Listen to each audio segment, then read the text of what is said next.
Pokemon Generation 10. Now that name sounds insane. I can't believe we're almost approaching the 10th generation of Pokemon. This game should be good, right? Well, hopefully. You know, the last couple of years of Pokemon, it's been pretty controversial. People hate Scarlet and Violet, but then there's also the other half of the people that love Scarlet and Violet to death. Now, I'm right in the middle. I think those games are super fun. Like, Generation 9, no doubt about it, those are super fun games. And I had a lot of issues with the games, like lag and, you know, frame rate issues. And just, like, I got to a certain point where it's like, okay, well, what else am I gonna do now? You know what I mean? Which I guess happens with pretty much every single video game out there, but Generation 10 is a crucial milestone for the series and franchise of Pokemon games, right? This is a landmark generation. It's going to be the first ever double-digit Pokemon generation, which is insane. We're finally moving into the double digits, so who knows what they're gonna do after that? Are they gonna like reboot the series and like restart from Gen 1? Are they gonna continue to go to Generation 11, 12, 13? I think they'll probably just move on to 11, 12, and 13, you know, and just keep going down the line. And this game is probably gonna come out 2026, which is also the 30th anniversary of Pokemon, the whole franchise as a whole, which is really cool. So that's another reason why this game needs to be good. Like, this is an important game, you know what I mean? Obviously, every single brand new generation of a Pokemon game is important, and they all should be really good, but I think Generation 10 needs to exceed what all the fans want, and just to deliver something crazy. It's really a chance to reflect and kind of redefine the Pokemon franchise, especially since, you know, we have so many old Pokemon fans, and by old Pokemon fans, I mean like the fans of the OG games, and we have tons of new Pokemon fans where like their first Pokemon games are on the Switch, like Generation 8 or 9. So now we have this big melting pot of Pokemon fans, and everybody wants something different. You know, some people want the classic style 2D, you know, top-down looking Pokemon games, and some people want the open world stuff. Once again, I'm right in the middle. I just say, why don't we have both? You know what I mean? Like, why can't they give us some games that are open world, some games that are the top-down? I'd be so down for that. That'd be awesome. I'm a big fan of both styles. Like, I think the open world style of Pokemon can be extremely good. Like, I think Legends Arceus is so far the best example of an open world Pokemon game. Legends ZA is going to be an interesting game because that game is open world, but it's only within the city. So, you know, the stakes are different. It's going to be a really different and unique Pokemon game. But I'm excited to see like the future of open world Pokemon games. I have talked about this a little bit on the channel, but you know, the Switch 2 is going to have better hardware. That means better graphics and animation, which makes me really believe that Generation 10 is probably going to be a pretty big game. We've had some small leaks here and there, like, I guess I'll bring them up now. I mean, it's nothing major. So, like, apparently there's going to be, like, floating islands, and it's going to be an archipelago, which is just, like, a series of small islands kind of scattered around kind of closely together. So, it could be something like that, which is going to be pretty interesting, which hopefully it's a pretty big Pokemon game. And I also hope that the TM Dive comes back. We need Dive back. Dive is such a slept on and kind of forgotten about TM, especially in an open world game, bro. Imagine an open world underwater like area of Pokemon. I think that would be so sick. And before we get to the rest of the video, guys, if you don't mind dropping a like and subscribing to the channel, my goal is to hit 20,000 subscribers before the end of this year. Any support goes such a long way. Shout out to the channel member of the week, Gyatsi, bro. You are such a goat. Thank you so much for your support. Make sure to check out the Discord. Link is in the description below. All right, back to the rest of the video. You know, going back to Generation 9 stuff, Gen 9 had so much backlash, and even though it was a big leap, kind of like with just the gameplay style, it was definitely heavily criticized for all the technical issues, and it wasn't polished. Like, it felt like they shouldn't have released that game. However, the good news about that, and why I'm personally looking forward to Generation 10 and the future of Pokemon, like even Legends ZA, like I am so hyped about, is because this will be 3 years of no Pokemon game, like no mainline Pokemon game.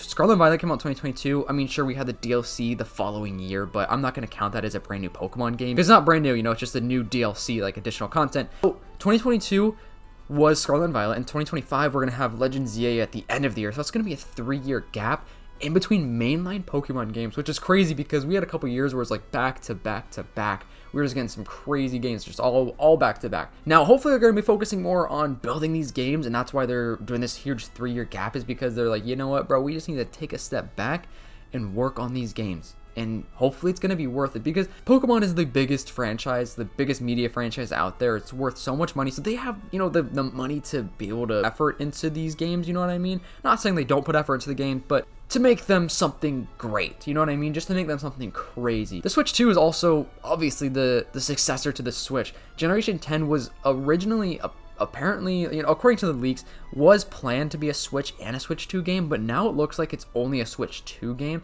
which kind of I feel like raises the stakes even higher, because that means they're really wanting this game to be bigger, and that's why they probably are not going to put on the Switch. One is because it probably won't work on the Switch One. Like, it probably won't fit or just won't look good at all. So it being on the next gen, Nintendo hardware and console, it's probably going to set a different tone. It's probably going to perform way better. Hopefully it's, at least 60 FPS, because apparently Legends EA is the first ever Pokemon game since Emerald that's 60 FPS, which is like, how does that even make sense? Hopefully Game Freak can just fully take advantage of these upgraded specs and just really build a thoroughly, I guess, detailed and big but good Pokemon game. Not saying the storylines aren't. I think the expectations are going to be high. So with Legends EA, we already know that apparently this game on the Switch 2 is going to be, I think, 60 FPS. And if you have it on the dock, I think it's going to support 4K, which you know how that is. It's like there's all these 4K things out now, but sometimes 4K doesn't even look any better than 1080p.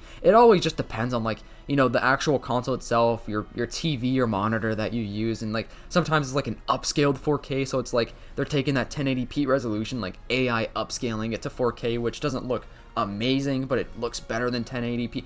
It's such a weird, stupid thing that I don't even know why some things are called 4K anymore, but it's gonna be 4K 60 FPS if you have, a 4K TV, of course, which is pretty cool. I'm excited to see how that's gonna look. I don't have a 4K TV though, so unfortunately I'm not gonna be able to take advantage of that 4K resolution. Okay, moving on to like the innovation side of things. We know Game Freak, they're pretty creative, and so is Nintendo. Nintendo and Game Freak are very innovative and creative. Like, they always come up with a new gimmick. Every Nintendo console has a gimmick. Pretty much every like mainline Nintendo game has its own unique gimmick. Pokemon generations always have some sort of gimmick. The new evolution stuff, there's Mega Evolution, there's Gigantamax, Terrestrialization, like there's all this random stuff here and there, and so they're gonna still want to obviously push forward with that for Gen 10. I don't know if Mega Evolution's coming back. There's people out there saying Mega Evolution's coming back for this game, but I'm like, I don't really think it would. If anything, they'd probably bring everything into this game, which I know would be crazy, but I could see them doing it and pulling it off. I think if it's a big enough game, we could have like certain specific arenas that would support, a Mega Evolution, and this arena over here would be the Gigantamax arena or something like that. I don't know, they'd figure something weird out, or they could just bring us a brand new gimmick, you know what I'm saying? Probably just gonna be something brand new, if anything. I think they're gonna wanna blend nostalgia with innovation in this game, and with Mario Odyssey, there was like a level where it turned the game into like a classic Mario game. I could totally see them doing something like that with Pokemon, where it's like, okay, you go with like some time distortion bubble, and then you're playing as like, the 2D animated sprites top-down version of a Pokemon game for like an hour or something of the storyline, and then you go back to like the open world stuff. I don't know, I think people would love that, even though like it'd be kind of confusing to put that into a Pokemon game. However, it's like, it's a video game. It doesn't necessarily 100% have to make like logical sense. As long as it, it makes sense on the surface level, I'm okay with that, and I think that'd be pretty sick. Obviously, Generation 10 is huge, right? Or at least it should be huge, and I really hope that Game Freak like understands that this is a pretty big deal, that it's a double-digit generation. Obviously, like with Generation 11, I don't think people are going to be expecting as much, just because this is Gen 10. Hopefully the 30th anniversary is going to coincide with it. We're going to still have to like work on the competitive side of Generation 10. Every generation has like a new competitive kind of arc, and an anime arc and stuff like that, so obviously that's going to kind of factor in a little bit here and there, but the region is going to have to feel alive, you know what I mean? I think that Scarlet and Violet had a lot of moments where it didn't feel alive. Like, a lot of areas kind of felt like dead, or like some of the cities were like a little underwhelming, especially since you couldn't really even go in like any buildings. Pretty much it was like you basically couldn't go in any buildings. Pretty much any other city other than like the city in the center of the map was pretty tiny and just kind of like underwhelming. So I really hope that if a new region would feel a lot more alive. And now, even though Legends Arceus didn't really have like any buildings, I feel like that map felt so much more alive. I don't know, something about Legends Arceus just felt way more, I guess, like active than Scarlet and Violet. Now, Legends EA is hopefully going to feel alive because it's in the city, so you'd think that they're going to be like NPCs walking everywhere. There's going to be different trainers and stuff like that, wild Pokemon, or just, trainers, Pokemon walking around. I think that game's probably going to be pretty active feeling, which is nice. I'm glad. Something that I think Gen 10 needs is some sort of like co-op feature, or just like better online accessibility, or just ideas or features. I don't know, like something, we just need more online capabilities with Pokemon games. And now Scarlet and Violet did actually kind of move forward with that. Like, they definitely did try to have a little bit of more online capability with Scarlet and Violet, which is great. I just want to see, like, just keep working on that, keep pushing forward with that, because I think it's so good when you can have a game that you can play with a friend. I think it makes the gameplay last a lot longer. It makes it more memorable, more enjoyable, more fun. I really do think that if we just continue to grow with the online capabilities of Pokemon games, it would really go a long way. Definitely is going to need a very strong post game, because the game is going to have to, you know, last a while. Typically, I feel like most Pokemon games on an average takes about 25 hours to beat the mainline story, like roughly like 25 to 30 hours, I guess, depending on, you know, what Pokemon game you're playing or like what Pokemon you're trying to get on your team and all this and that, but it's like an average of 25 to 30 hours. And then we have the post game stuff. I don't really know if there's like an average time it takes to beat a Pokemon post game, but you know, some Pokemon post games are pretty in depth, like Black and White 2. There's Heart Gold, Soul Silver, that's a pretty good intense post game. So there are post games out there that are really good.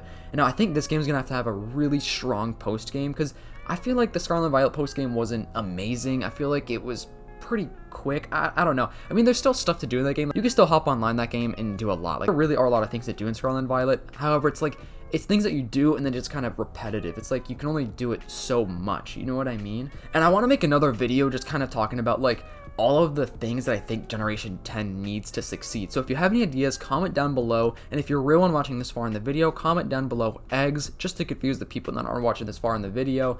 But it would be really cool to make like a concept region and like a mini Pokedex or like a fan-made starter trio. Let me know down in the comments if you have like any ideas about that, because I would love to make a video about that soon. And you know, Generation 10 is still a little while away. I still like to talk about it every now and then because it's kind of a nice break from the Legends EA stuff. Legends EA is obviously coming out in a couple of months, and then hopefully like maybe Pokemon Day 2026 we get like the first reveal of Generation 10. Hopefully they like announce the name or like a small trailer or like even like a teaser trailer type of thing. That'd be pretty awesome. But yeah, let me know what you guys think about Generation 10.